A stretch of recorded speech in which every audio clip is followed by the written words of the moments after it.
Yes. Now we will see the non-continuous data in which that upper limit of previous class and lower limit of next class are not same. Here both are same in continuous, but in that one that are not same, that are called non-continuous data. Clear about it? Yes. I will tell you more about that, how we can convert into that. Yes.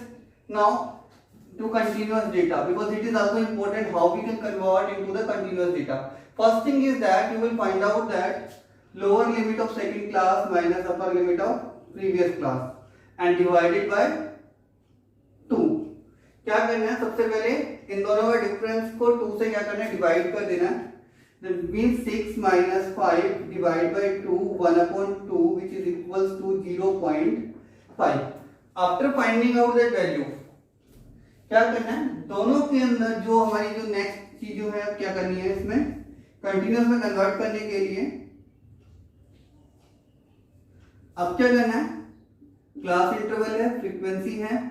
अब हम क्या करेंगे, frequency हमारी क्या रहेगी, same रहेगी 4, 3, 5, 8 और continuous में कन्वर्ट करने के लिए हम क्या करेंगे, इस वैल्यू को, इसको भी क्या करना है, लोअर लिमिट में से माइनस करना है और अपर लिमिट में से क्या करना है, ऐड करना है. सिंपल सा मेथड है.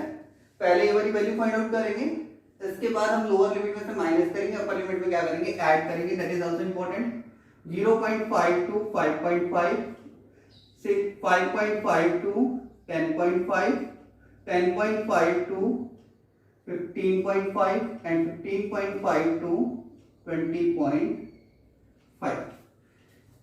Now it's changed into which में चेंज, किस में चेंज हो चुका है, अब ये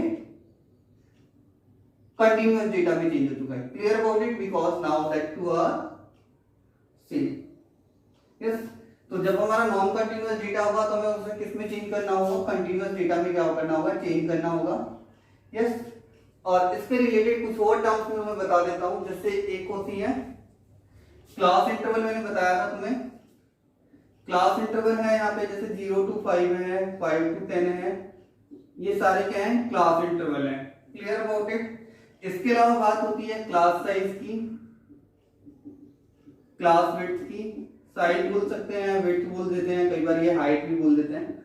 हाइट के अंदर क्या होता है, इस केस के अंदर तुम्हें कैसे फाइंड आउट करना है, it is equals to upper limit minus lower limit of in a class interval. In a class interval, एक किसी क्लास इंटरवल के अंदर अगर हम उसे सब्ट्रैक्ट कर लेंगे तो क्या देगी, हमारी क्लास विड्थ आ जाएगी. जैसे यहाँ पे देखेंगे 5 minus 0 इक्वल्स टू 5, तो क्या होगी हमारी क्लास साइज, क्लास विड्थ 5 हो गई है. Is it clear? ठीक है. इसके अलावा एक और चीज आती है इसके अंदर जो इंपॉर्टेंट है, वो है क्लास मार्क. क्या है, क्लास मार्क. क्लास मार्क कैसे निकालते हैं, इसके लिए हम क्या करते हैं, लोअर लिमिट और अपर लिमिट को ऐड कर देते हैं और उसको किससे डिवाइड कर देते हैं, 2 से डिवाइड कर देते हैं.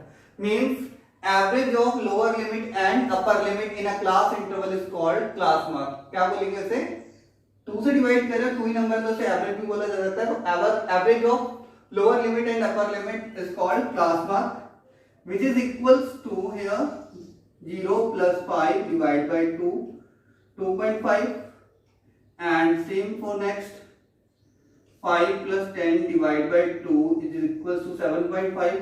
You can continue with that because they have, if the equal class width means यहाँ पे अगर हमारी जो क्लास विड्थ है वो कैसी है, सेम है, 5 है, तो हम कैसे फाइंड आउट कर सकते हैं, 5 ऐड करके भी फाइंड आउट कर सकते हैं. Otherwise you can use that one also. तो ये क्लियर हो गया होगा. क्लास विड्थ क्या होती है, लोअर लिमिट क्या होती है, अपर लिमिट क्या होती है, क्लास इंटरवल क्या होता है, क्लास मार्क क्या होता है. Clear about it. क्लास क्या होती है, क्लास एक तरीके से स्पेसिफाइड तरीके से, मतलब जैसे हम किसी चीज को ग्रुप करते हैं, वो जो स्पेसिफिक ग्रुप है वो क्या कहलाता है, हमारा क्लास कहलाता है. अपर लिमिट समझ में आ गया होगा, लोअर लिमिट समझ में आ गया होगा. किस चीज को एक्सक्लूड करते हैं हम, अपर लिमिट को एक्सक्लूड करते हैं. Basically that is in the continuous case. किसके अंदर होता है ये एक्सक्लूजन जो होता है, वो किसके अंदर होता है, कंटीन्यूअस वाले केस के अंदर होता है. नॉन कंटीन्यूअस के अंदर जो हमारा एक्सक्लूजन है वो नहीं होता है. सेम रेंज हमारी इसमें भी सेम रहती है. रेंज हमारी सेम रहती है, highest value minus lowest value, but that depends on data. ये क्लास इंटरवल पे डिपेंडिंग होती है. मींस ये कितनी हो जाएगी यहाँ पे 20.5 माइनस 0.5, वो कितनी हो गई 20 हो गई। ध्यान रखना क्लास विड्थ जो थी हमारी 5 थी, क्लास जो रेंज है वो हमारी कितनी है 20 है। इसके अलावा कुछ और चीजें हैं ये मैंने तुम्हें बताई है किसके रिगार्डिंग, ग्रुप डेटा के regarding. Yes, some more thing I want to tell you that representation of data. अब किसकी बात कर लेते हैं, रिप्रेजेंटेशन ऑफ डेटा की बात कर लेते हैं, किस तरीके से हम डेटा को रिप्रेजेंट करते हैं। पहले डिस्कस करेंगे अनग्रुप डेटा की, जो तुमने अभी तक स्टडी किया है क्लास 6 एंड 7 के अंदर। First is that frequency table. You all know that कि फ्रीक्वेंसी टेबल बनाते हैं, जिसके अंदर फ्रीक्वेंसी टेबल कैसे बनाई जाती है। अगर मैं सिंपल सा फॉर्मेट दूं तो इस तरीके से होगी, पहला ऑब्जर्वेशन का कॉलम होता है, दूसरा फ्रीक्वेंसी का कॉलम होता है और तीसरा टेली मार्क का कॉलम बना देते हैं। Yes it is, that is called frequency table. इस तरीके से हमें बनानी होती है, स्पेसिफिक ऑब्जर्वेशन लिखेंगे, उसकी फ्रीक्वेंसी, उसके बाद उसको फ्रीक्वेंसी को किससे रिप्रेजेंट करेंगे, टेली मार्क से। Sometime they interchange that the position of tally mark and frequency. Next is that representation of data using pictograph. जब हम पिक्चर और सिंबल से किसी डेटा को रिप्रेजेंट करता है तो वो क्या कहलाता है, पिक्चोग्राफ कहलाता है। Yes yes, it is called pictograph when we represent the data using the symbols or picture, that is called pictograph. Next comes bar graph. bar graph क्या होता है, मीन जैसे हम किसी चीज को हम क्या करते हैं, जैसे मान लो हमने ये लिया, ये हमारा ऑब्जर्वेशन है, ये हमारे क्या हो जाएंगे सिंबल्स हो जाएंगे, ये क्या हो जाएंगे हमारे सिंबल्स हो जाएंगे। Clear about it. यहाँ पे हम क्या लेंगे, स्केल ले लेंगे, ठीक है। उसके बाद हम उस चीज को क्या करते हैं, रिप्रेजेंट करते हैं, ठीक है। नेक्स्ट क्या है हमारा बार ग्राफ है। बार ग्राफ के अंदर क्या होता है, जब हम किसी डेटा को बार्स के थ्रू रिप्रेजेंट करते हैं। बार किस शेप में होती है, रेक्टेंगल की शेप में होती है। किसकी शेप में होती है, रेक्टेंगल की शेप में होती है। यस, और इससे रिलेटेड एक दो चीजें और बता देता हूं मैं तुम्हें related to the bar.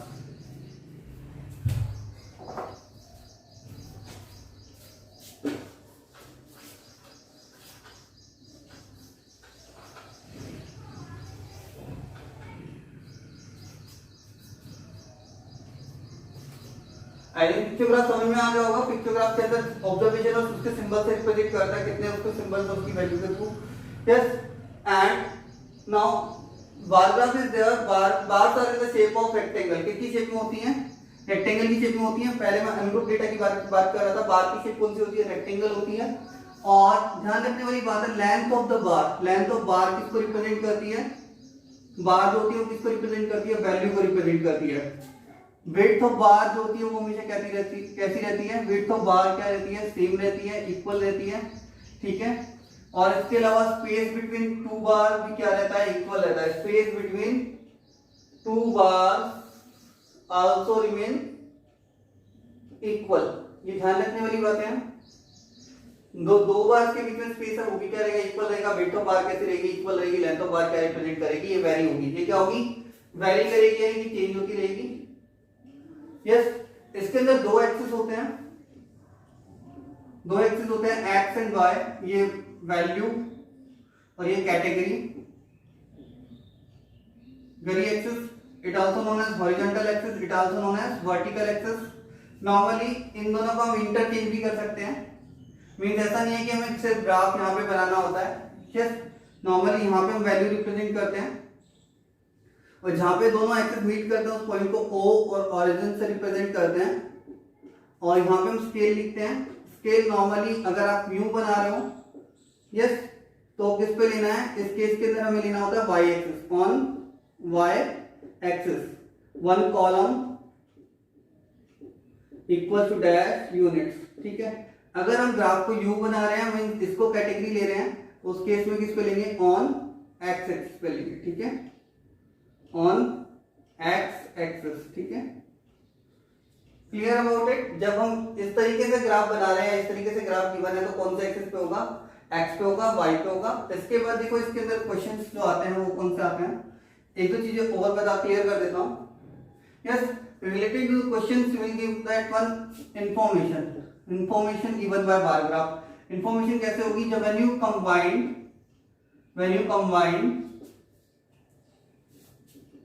the details given by x and y axis mean जो भी तुम्हारी कोई डिटेल है वो x और y एक्सिस से दी जा रही है, उसको जब तुम कंबाइन करोगे, जैसे मान लो here it is given number of students, here it is given class, तो इसका मीन्स क्या होगा, बार बार कौन सी इंफॉर्मेशन दे रहा है, number of student present in class. Some more question is there, maximum means you all know that highest, minimum, lowest, yes, and they can also find out ratio, ask to find out that it will be a upon b in lowest term, a upon b in lowest term, or sometimes they ask you that average means sum of observation divided by number of observation. Clear about it? You can use them to solve the question related to the bar graph. Understand that, and use proper scale. Clear about it? I will suggest you that 10 units you can take, 100 units, refer that, 1000 units. Clear about it? When no zero is there, when 1 0 is there, when 2 zeros are given in that one at last. Yes, means like data is given like 55, 56 like that. Here it is like 70 to 1 0 is there, no? Like 270, 230 like that. Yes, here when 2 zeros are there, the data is like that 800, 900 like that. 2800, that time you can use them. You can use the 100 also. But now next is there after bar graph, that is pie chart. Pie chart you all don't know about it, I think so, because you have not done the question based on that. Now see about it.